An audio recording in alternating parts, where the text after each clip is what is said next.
মানসিক ও শারীরিক অক্ষমতা দেখিয়ে সিলেটের সরকারি চাকরি থেকে আগাম অবসর চাইছেন অনেক চাকরিজীবী। গত 2 বছরে বিভিন্ন স্তরের শতাধিক আগাম অবসরের আবেদন জমা পড়েছে।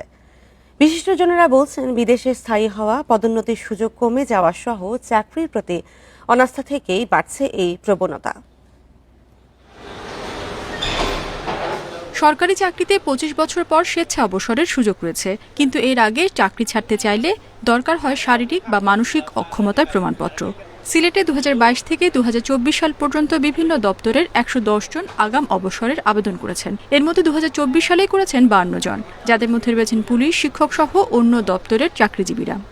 2022 সালে 16 জনকে অক্ষম ঘোষণা করা হয়েছিল বিভিন্ন শারীরিক মানসিক কারণে। 23 সালে করা হয়েছিল 15 জন এবং 24 সালে করা হয়েছিল 25 জনকে।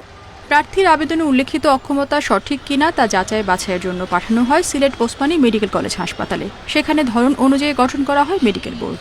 অ্যাপ্লিকেশনের ধরন অনুসারে আসলে ওনাকে আমরা কিভাবে ওনার যে শারীরিক যে সমস্যা অথবা মানসিক যে সমস্যা, কোন কোন বিভাগের ডক্টরদের অথবা প্রফেসরদের মতামত লাগবে, ওই ভিত্তিতে আমরা কমিটি করি।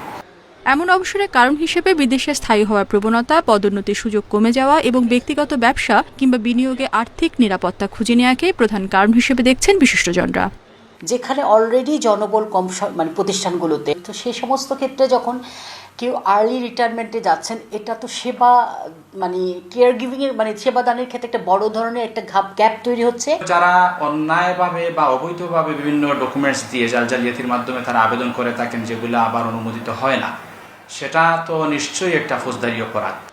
ভুয়া কাগজপত্র তৈরি করে কেউ যেন এই সুযোগ নিতে না পারে, সেজন্য অভিযুক্তদের বিরুদ্ধে বিভাগীয় ও আইনি পদক্ষেপ নেওয়ার দাবি জানিয়েছেন সচেতন নাগরিকরা। Independent news.